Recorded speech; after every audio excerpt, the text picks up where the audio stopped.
مسئلہ کے اعلیٰ حضرت پہ قائم رہو، زندگی دی گئی ہے اسی کے لیے۔ بد مذہبوں سے رشتے جو کتاب ہے، اس کے درس کا آغاز ہو رہا ہے، تو میں چند سطور اور چند باتیں اس کتاب کو پڑھ کر اور آپ کو سناتا ہوں۔ بڑی سلیس انداز میں، سلیس اردو زبان میں اسے تحریر فرمایا ہے حضور فقیہ ملت نے، تو میں اس درس کا آغاز کرتا ہوں۔ اور شروعات میں، اس کتاب کے شروع میں جو حضرت فقیہ ملت مفتی جلال الدین احمد امجدی نے کچھ تمہیدی باتیں ذکر کی ہے، اسے میں پہلے ذکر کر دیتا ہوں۔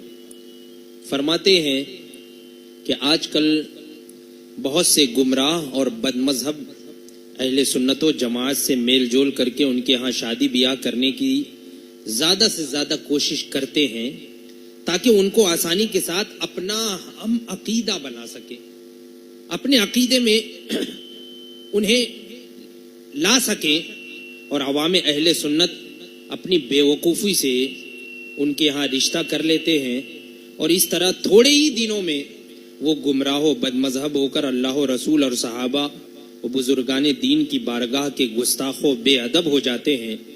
لہٰذا گمراہوں، بد مذہبوں اور مرتدوں کے ساتھ اٹھنے بیٹھنے اور ان کے یہاں شادی بیاہ کرنے کے بارے میں قرآن و حدیث کا حکم اہل سنت و جماعت کے بتانے کی غرض سے یہ رسالہ لکھ دیا تاکہ وہ ان سے دور رہیں اور ان کے ہاں رشتہ کر کے اپنے ایمان کو خطرے میں نہ ڈالیں۔ دعا ہے کہ خدا عز و جل اہل سنت و جماعت کے لیے اس رسالے کو مشعل راہ بنائے اور ان کو انبیاء کرام، صحابہ اعظام اور بزرگان دین کے دشمنوں سے ہر طرح دور رہنے کی توفیق رفیق بخشے، آمین بجاہ النبی سید المرسلین علیہ الصلاۃ والتسلیم۔ اب کتاب شروع ہو رہی ہے۔ بسم اللہ الرحمن الرحیم۔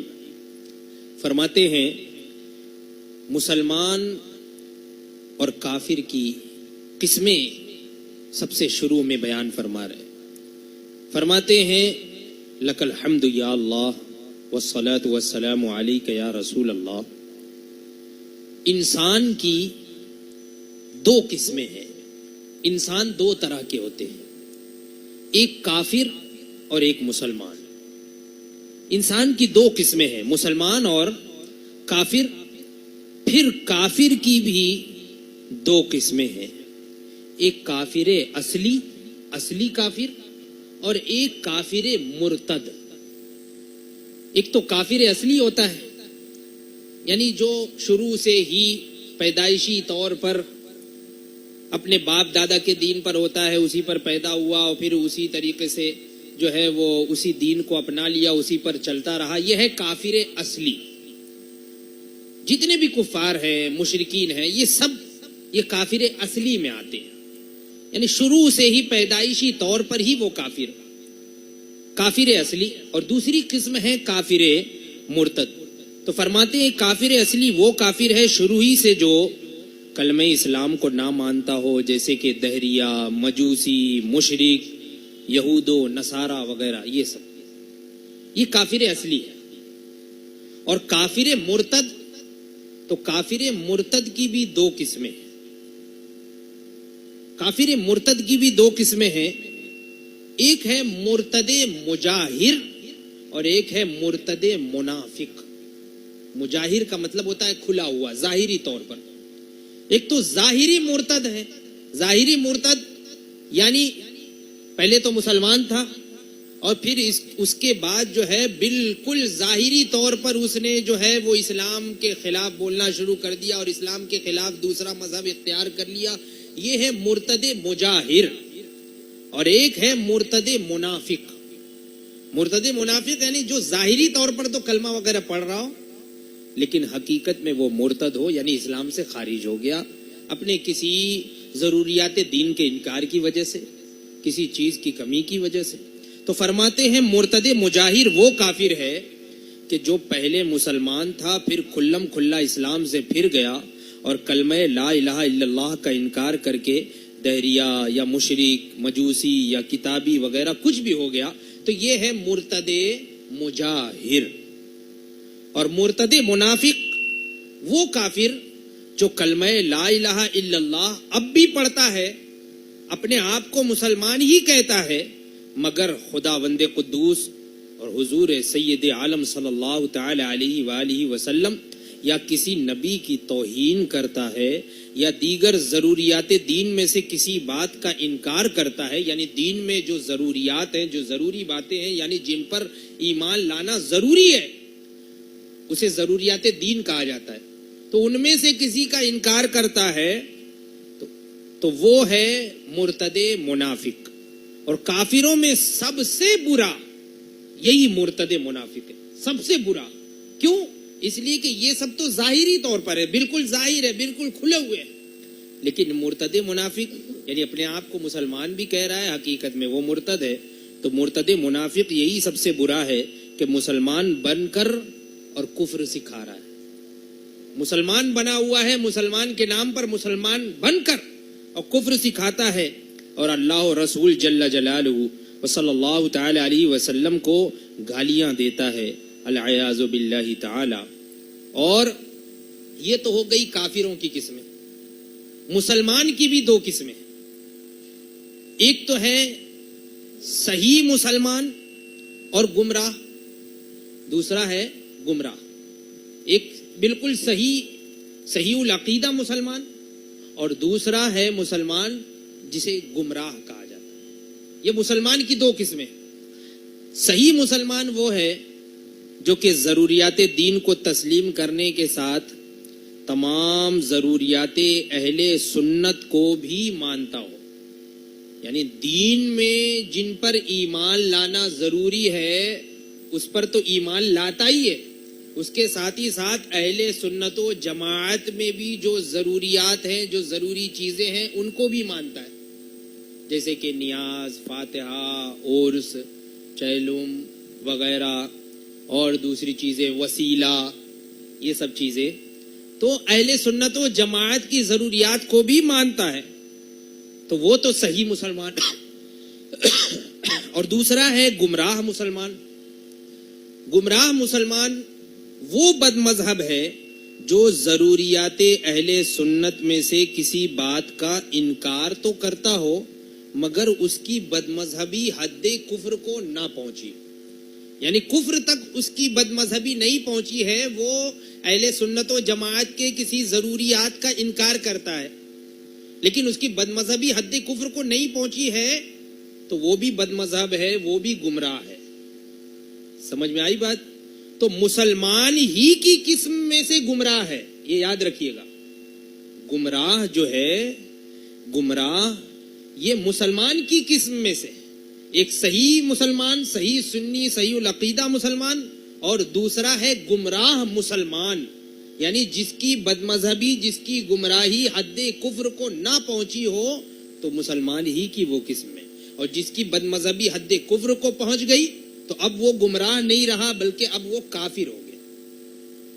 گمراہ اسے کہتے ہیں کہ جو کہ ابھی مسلمان ہے لیکن ابھی اس کی بد مذہبی حد کفر کو نہیں پہنچی ہے تو وہ بھی بد مذہب ہے, اور جس کی بد مذہبی حد کفر کو پہنچ چکی تو وہ بھی بد مذہب ہے لیکن اب وہ مرتد ہو گیا, کافر ہو گیا. تو ایسا بد مذہب کہ جس کی بد مذہبی ابھی حد کفر کو نہ پہنچی ہو, یعنی جسے گمراہ کہا جاتا ہے, جو کہ ابھی مسلمان کی قسم میں داخل ہے, یعنی ابھی مسلمان ہے لیکن گمراہ ہے, بد مذہب ہے. وہ مسلمان جو بد مذہب ہیں ان کے بارے میں رحمت عالم صلی اللہ تعالی علیہ وسلم کا حکم جاننے کے لیے مندرجہ ذیل حدیثیں پڑھے. اب چند احادیث کریمہ میں سنا رہا ہوں, پیش کر رہا ہوں ایسے بد مذہبوں کے بارے میں جو کہ گمراہ ہے. گمراہ یعنی جس کی بد مذہبی حد کفر کو نہیں پہنچی, یعنی ابھی مسلمان ہی کی قسم میں سے ہے. ان کے ایسے بد مذہبوں کے بارے میں چند احادیث کریمہ میں سناتا ہوں. حضرت انس رضی اللہ تعالیٰ عنہ سے مروی ہے کہ سرور کائنات صلی اللہ تعالی علیہ وسلم نے فرمایا, اذا رأیتم صاحب بدعۃ ففہروا فی وجہہ فإن اللہ یبغض کل مبتدع، یعنی جب تم کسی بد مذہب کو دیکھو تو اس کے سامنے ترش روی سے پیش آؤ، ترش روی سے، یعنی سخت کلامی سے، سختی سے پیش آؤ، نرمی سے مت پیش آؤ۔ یہ کس بد مذہب کے بارے میں ہے؟ جس کی بد مذہبی حد کفر کو ابھی نہیں پہنچی ہے، اس کے بارے میں کہ حضور اقدس صلی اللہ تعالی علیہ وسلم ارشاد فرماتے ہیں کہ اس لیے کہ خدائے تعالی ہر بد مذہب کو دشمن رکھتا ہے، ہر بد مذہب کو دشمن رکھتا ہے۔ اب دوسری حدیث سنیے، حضرت حذیفہ رضی اللہ تعالیٰ عنہ سے روایت ہے کہ رسول اللہ صلی اللہ تعالی علیہ وسلم نے ارشاد فرمایا، لا يقبل اللہ لصاحب بدعۃ صوما ولا صلاۃ ولا صدقۃ ولا حجا ولا عمرۃ ولا جہادا ولا صرفا ولا عدلا یخرج من الاسلام کما تخرج الشعرۃ من العجین۔ اللہ تبارک و تعالی بد مذہب کا نہ روزہ قبول فرماتا ہے، نہ نماز، نہ زکوٰۃ، نہ حج، نہ عمرہ، نہ جہاد، اور نہ کوئی نفل، نہ فرض۔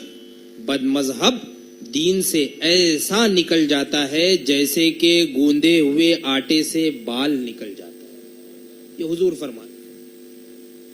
حضرت ابو امامہ رضی اللہ تعالیٰ عنہ سے مروی ہے کہ سرکار اقدس صلی اللہ تعالی علیہ وسلم نے فرمایا، اہل البدع کلاب اہل النار، بد مذہب دوزخیوں کے کتے ہیں، دوزخ والوں کے کتے ہیں۔ حضرت ابراہیم ابن میسرہ رضی اللہ تعالیٰ عنہ سے روایت ہے کہ رسول کریم علیہ الصلاۃ والتسلیم نے ارشاد فرمایا، من وقر صاحب بدعۃ فقد اعان علی ہدم الاسلام، کہ جس نے کسی بد مذہب کی عزت کی، کسی بد مذہب کی تعظیم کی، عزت کی، توقیر کی، تو اس نے اسلام کے ڈھانے پر مدد کی، اس نے اسلام کے ڈھانے پر مدد کی۔ بد مذہب کی تعظیم سے اسلام کے ڈھانے پر کیسے مدد ہو جائے گی؟ ایک سوال ذہن میں آتا ہے کہ ہم جو ہے کسی بد مذہب کی تعظیم کریں تو اسلام کے ڈھانے پر مدد کیسے ہو جائے گی؟ تو اس کا جواب دیتے ہوئے محقق علی الاطلاق حضرت شیخ عبد الحق محدث دہلوی بخاری علیہ رحمت و رضوان تحریر فرماتے ہیں کہ بد مذہب کی عزت کرنے میں سنت کی حقارت ہے اور ذلت ہے۔ جب آپ بد مذہب کی تعظیم کریں گے، توقیر کریں گے، تو اس میں سنت کی حقارت ہے، سنت کو ذلیل کرنا ہے، سنت کو ذلیل کرنا ہے۔ یہ ابھی میں نے شروع میں ہی بتا دیا، یہ سب باتیں ان بد مذہبوں کے بارے میں ہیں جن کی بد مذہبی حد کفر کو نہ پہنچی، ایسے بد مذہبوں اور گمراہوں کے بارے میں فرماتے ہیں کہ بد مذہب کی عزت کرنے میں سنت کی حقارت اور ذلت ہے، اور سنت کی حقارت یعنی سنت کو ذلیل کرنا اسلام کی بنیاد ڈھانے تک پہنچا دیتی، یہ اسلام کی بنیاد کو ڈھانے تک یہ چیز پہنچا دیتی ہے۔ حضرت ابو ہریرہ رضی اللہ تعالیٰ عنہ سے روایت ہے کہ رحمت عالم صلی اللہ تعالی علیہ وسلم نے حکم فرمایا کہ بد مذہب اگر بیمار پڑے، ان مریضوا فلا تعودوہم، کہ اگر یہ بد مذہب بیمار پڑے تو ان کی عیادت کو نہ جاؤ، ان کی عیادت مت کرو۔ وَإِن مَاتُوا فَلَا تَشْهَدُوهُمْ، اور اگر وہ مر جائیں تو ان کے جنازے میں شریک مت ہو، اگر مر جائیں تو ان کے جنازے میں مت شریک۔ وَإِن لَقَيْتُمُوهُمْ فَلَا تُسَلِّمُوا عَلَيْهِمْ، اور اگر ان سے ملاقات ہو تو ان سے سلام مت کرو، انہیں سلام مت کرو۔ وَلَا تُجَالِسُوهُمْ، ان کے پاس نہ بیٹھو۔ وَلَا تُشَارِبُوهُمْ، نہ ہی ان کے ساتھ پانی پیو۔ وَلَا تُوَاكِلُوهُمْ، نہ ہی ان کے ساتھ کھانا کھاؤ۔ وَلَا تُنَاكِحُوهُمْ، اور نہ ہی ان کے ساتھ شادی بیاہ کرو، نکاح کرو۔ وَلَا تُصَلُّوا عَلَيْهِمْ، ان کے جنازے کی نماز مت پڑھو۔ وَلَا تُصَلُّوا مَعَهُمْ، اور ان کے ساتھ بھی نماز مت پڑھو، یعنی ان کے پیچھے بھی نماز مت پڑھو۔ یہ حضور نے ارشاد فرما دیا۔ اب یہاں پر ایک نکتہ ہے کہ اس حدیث شریف کو ابو داؤد نے حضرت ابن عمر سے اور ابن ماجہ نے حضرت جابر سے اور عقیل اور ابن حبان نے حضرت انس سے روایت کیا ہے. اب ان تمام احادیث کریمہ کا خلاصہ ذکر کرتے ہیں کہ خلاصہ یہ ہوا کہ سارے مسلمانوں میں بد مذہب سب سے زیادہ برے ہیں. ان سے خوش اخلاقی کے ساتھ پیش آنا یہ جائز نہیں ہے. نرمی کے ساتھ، اچھائی کے ساتھ سلوک کرنا، پیش آنا، میل جول رکھنا، دوستی رکھنا، رشتہ داری رکھنا یہ جائز نہیں ہے کہ خدا تعالیٰ ان کو دشمن رکھتا ہے اور ان کی کوئی عبادت نہیں قبول فرماتا ہے، چاہے فرض ہو یا نفل. وہ جہنمیوں کے کتے ہیں، ان کی عزت کرنا مذہب اسلام کے ڈھانے پر مدد کرنا ہے. یہی احادیث کریمہ کا خلاصہ ہے ان کا. اب ان احادیث کریمہ کی روشنی میں کیا پتا چلا کہ ان کا ہر طرح سے بائیکاٹ کیا جائے، ہر طرح سے بائیکاٹ کیا جائے. یعنی ان سے کسی قسم کا مذہبی تعلق رکھنا یہ بھی جائز نہیں، اور ان کے یہاں شادی بیاہ کرنا یہ بھی جائز نہیں. سرکار اقدس صلی اللہ تعالی علیہ وسلم کا یہ تمام حکم ان لوگوں کے بارے میں ہے کہ جو بد مذہب تو ہیں مگر ان کی بد مذہبی حد کفر کو نہیں پہنچی ہے. اب رہے وہ لوگ جو کہ مرتد ہیں، یعنی ایسی بد مذہبی جن کی بد مذہبی حد کفر کو پہنچ گئی، یعنی کافر مرتد ہو گئے. وہ لوگ جو مرتد ہیں تو ان کے بارے میں شریعت اسلامیہ کا حکم تو اور زیادہ سخت ہے، بہت سخت ہے. جب ایسے لوگوں کے بارے میں جو کہ ابھی گمراہ ہیں، ایسے بد مذہب جو کہ ابھی گمراہ ہیں، یعنی کافر نہیں ہوئے، مرتد نہیں ہوئے، ان کے بارے میں حضور نے بائیکاٹ کا حکم دیا، تو وہ جو کہ مرتد ہو گئے تو ان کا کیسا سخت حکم ہوگا. ان سے شادی بیاہ کرنے کا کیسا حکم کہ ان کی شادی تو شادی نہیں ہے، ان سے نکاح تو نکاح ہی نہیں ہے. مرتد کا حکم کہ وہ مرتد جو کھلم کھلا اسلام سے پھر گیا اور کلمہ لا الہ الا اللہ کا انکار کر دیا، تو ایسے مرتد کے بارے میں حکم یہ ہے کہ حاکم اسلام جو ہے، یعنی اگر بادشاہ اسلام ہوگا، اسلامی بادشاہ ہوگا، اسلامی حکومت ہو اور وہاں بادشاہ ہو، تو اسے 3 دن تک قید میں رکھے. یہ حکم ہے. یعنی جو بالکل ظاہری طور پر مرتد ہو گیا، کافر ہو گیا، اسلام سے پھر گیا، تو بادشاہ کے لیے حکم یہ ہے کہ 3 دن تک اسے قید میں رکھے. پھر اگر وہ توبہ کر کے مسلمان ہو جائے تو ٹھیک ہے، فبہا، ورنہ اسے قتل کر دے. یہ حکم ہے کس کا؟ جو کہ ظاہری طور پہ مرتد ہے، مرتد مجاہر، جو کہ مرتد ہو گیا، بالکل کھلم کھلا مرتد ہوا. اور وہ لوگ جو کہ اپنے آپ کو مسلمان ہی کہتے ہیں اور ہماری طرح نماز و روزہ بھی کرتے ہیں، مگر اللہ کے محبوب پیارے مصطفیٰ صلی اللہ تعالی علیہ وسلم کی یا کسی دوسرے نبی کی توہین کر کے مرتد ہو گئے، تو وہ چاہے سنی بریلوی کہے جاتے ہوں یا وہابی دیوبندی کہے جاتے ہوں، بادشاہ اسلام یعنی اسلامی بادشاہ اگر ہے تو ان کی توبہ قبول ہی نہیں کرے گا. یعنی وہ جو مرتد ہو گئے تھے کھلم کھلا، تو ان کو تو 3 دن تک رکھا جائے گا، اگر توبہ کر لے تو ٹھیک ہے، چھوڑ دیں گے، ورنہ اس کو قتل کرنے کا حکم. اور یہاں پر وہ لوگ جو کہ ظاہری طور پر نماز بھی پڑھ رہے ہیں اور حضور کی شان میں گستاخیاں بھی کر رہے ہیں، کسی نبی کی شان میں گستاخی کر رہا ہے کوئی، تو ان کے لیے حکم یہ ہے کہ بادشاہ اسلام ان کی توبہ بھی قبول نہیں کرے گا، یعنی انہیں قتل کر دے گا. فقیہ اعظم ہند حضرت صدر الشریعہ علیہ رحمت و رضوان تحریر فرماتے ہیں کہ مرتد اگر ارتداد سے توبہ کر لے تو اس کی توبہ قبول ہے، مگر بعض مرتدین مثلا کسی نبی کی شان میں گستاخی کرنے والا کہ اس کی توبہ بھی مقبول نہیں. کیا مطلب توبہ مقبول نہیں؟ توبہ مقبول نہیں کا مطلب کیا ہے؟ تو یہاں پر دیکھیے، یہ یاد رکھیے گا، توبہ قبول نہیں، کیونکہ یہ عوام میں بھی مشہور ہے، ہمارے عوام اہل سنت میں، کہ اس کی توبہ بھی قبول نہیں ہے، یعنی وہ اب کافری ہو گیا، اب اسے مسلمان نہیں کہا جائے گا. تو توبہ قبول نہیں کا مطلب کیا ہے؟ تو توبہ قبول کرنے سے مراد یہ ہے کہ توبہ کرنے کے بعد بادشاہ اسلام اسے قتل نہ کرے، یہ مطلب ہے.